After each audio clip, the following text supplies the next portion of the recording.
Bleu Cousar. This is my portfolio presentation for University 101 Honors. And I'll be talking about 3 different sections within my portfolio that I found most interesting, which is Charles White, Mary Peak, and the Emancipation Proclamation, where we act as if we were there being read the Emancipation Proclamation. So Charles White, he was an African-American artist. He is most known for his artwork. It's called The Contribution of the Negro to American Democracy. So Charles White was born in Chicago, Illinois on April 2nd, 1943. He grew up on the south side of Chicago.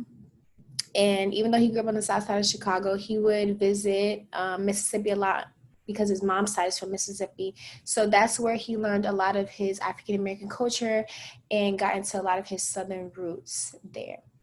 So he also attended the Art Institute of Chicago, where he was actually denied due to his race. And then he later went on to the Art Students League in New York City. He was also an artist in residence at Howard University in 1945. He then taught in New Orleans, Louisiana, and served in World War II. During the last 30 years of his life, he got married, he settled down, he moved to California, where he taught at the Otis Art Institute and he taught students such as David Hammonds, Carrie James Marshall, and Alonzo Davis. So, like I said before, he was influenced a lot from Mississippi's culture and Southern culture and roots. But as far as his artistry, he had 2 people he was influenced by: Mexican muralist David Siqueiros and Diego Rivera.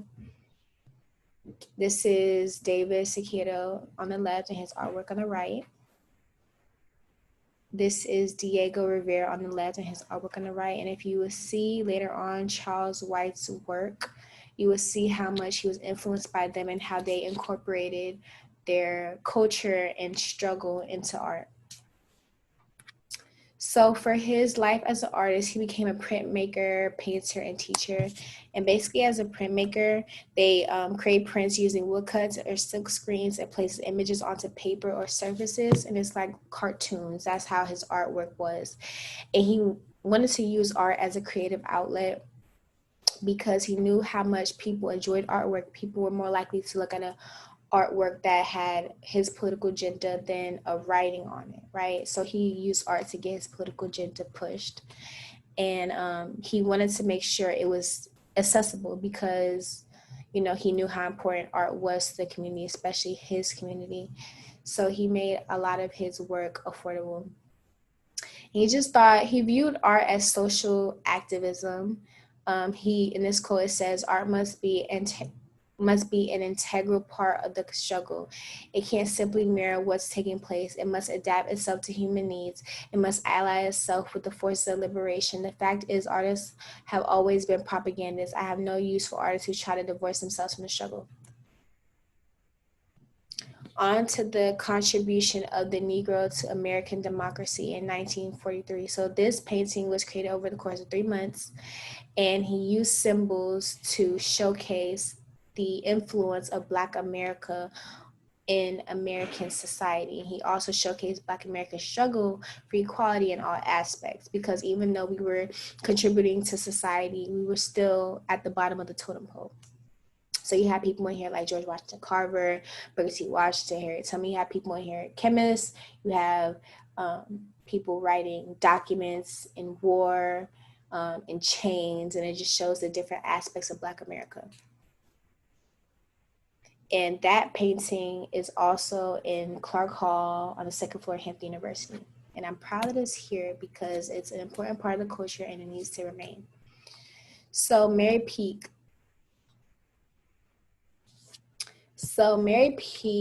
she was born in Norfolk, Virginia in 1823 to a free Black woman and an Englishman. She attended school in DC with her aunt and uncle. And this school was specifically for African Americans and taught them to read, write, mathematics, sewing skills.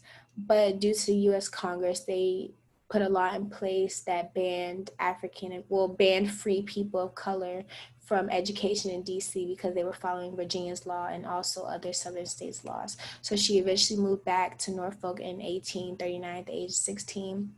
And then her family moved to Hampton, where she started to secretly educate the Black community in Hampton by teaching them how to read and write.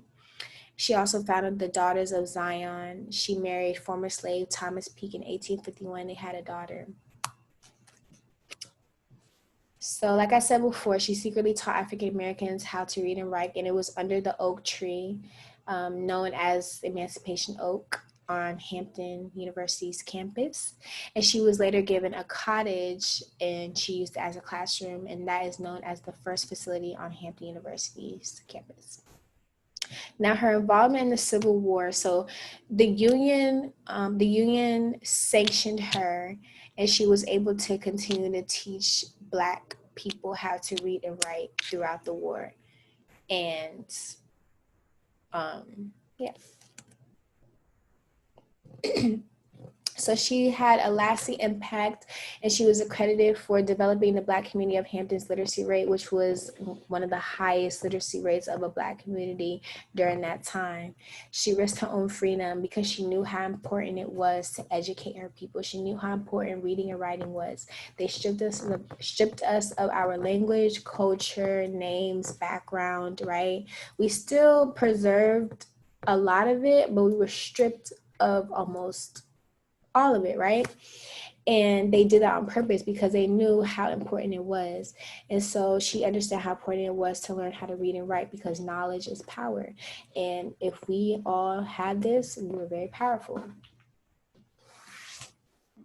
She was so impactful that the Virginia Department of Education honored Peake's legacy in 2019 to 2020. And teachers now have an opportunity to win the Mary Peake Award for Excellence in Education Equity. So lastly, the Emancipation Proclamation. This is where we're able to act as if we're in the emancipation, being read it at that very moment. But I'm only going to read a little bit because I'm running out of time. So first, background on Emancipation Proclamation, and granted, it declared that all persons held as slaves within the rebellious states are and henceforth shall be free. I'll read the last bit of it where, okay. Until the masters comes up to us with a man next to him. The man has a piece of paper in his hand. He walks up to an oak tree. He comes before us and explains in simpler terms that on January 1st, 1863, proclaimed that all people held as slaves were now free. I felt my heart drop. I could almost drop down to my feet. I could almost kiss him. The words were clear but confusing at the same time. I never thought I would hear those words in my lifetime. Now I'm going to skip to the bottom. The first thing I'm going to do is learn how to spell my name. I'm going to walk the town with freedom. I'm going to marry my longtime friend. I heard of a place called Pennsylvania where many free Blacks go. I heard they are doing well for themselves. I hear they are happy, with some restrictions, but happy. I want to be happy. Now that I am free, I can finally be that. And that is the end of my presentation. I hope you enjoyed. Thank you.